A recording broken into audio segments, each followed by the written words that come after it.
Gurbanalar edidif, toprağım. Senin duudun idim, nanını idim. Kalıplığım etmedim Hudaýa şükür. Käte göge gallym, kä gökden indim. Emma hiç yitmedim Hudaýa şükür. İlkinci sözümü senden başladım, duuduňy syýladım, yalan yazmadım. Diňe senin kışın bilen kışladım, diňe senin ýadyň bilen ýarladım. Yitirenmi sen oýnuňda yitirdim, tapanmam sen oýnuňda tapdym men. Sen bolonsoň dünýä akyl ýetirdim, onuň ähli peslik şatlygy bilen. Ho gaýaň düýbünde oturan bagyň deňesinden tabutly geçdim. Ýene bir gün gökden sowulup duman, şo bagyň düýbünde alşyra biçdim. Nire gitsem menin bilen bollun sen seretsem 10 küsüňmi mekeniň, çalışman daş ýurdun gülleri bilen ayakta eýiz goýan seniň tikeniň. Minnetdarlyk sözi sada bolarmyş.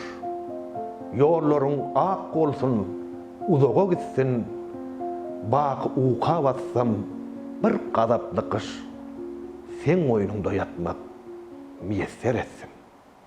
Türkmenistan tarihim, Türkmenistan tarihim, toprağım, tuğum tarihim.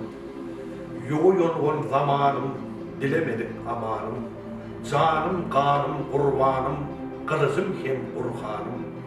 Gam gününe kıymanım, ağrım, dinim, imanım. Akarlarda akanım, yitiripler tapanım, ösörlerde özgünüm, atabağım mezgenim, mendilgahim meydanım, yat yurtlarda küytänim, del-delleri dözmänim, yamanlara yazmanım, pederlerimin penasi, bakılığın binasi. Yağışına yararım, yer gökte ber kararım, suda sığınmacak falım, Türkmenistan akbarım. Türkmenistan maradım, fiilih kän fiiratım, galkıncağım, gurzogum, dünýe durgoý durjogum, ar getirsem candan goý, şek getirsem şandan goý, giden günüm dowamsyň, iki dünýe güwänsiň, ýaýlalarymyň ýadysyň, ýazyklarıma kazysyň, medetkarsyň, manysyň, Türkmenistan namysym.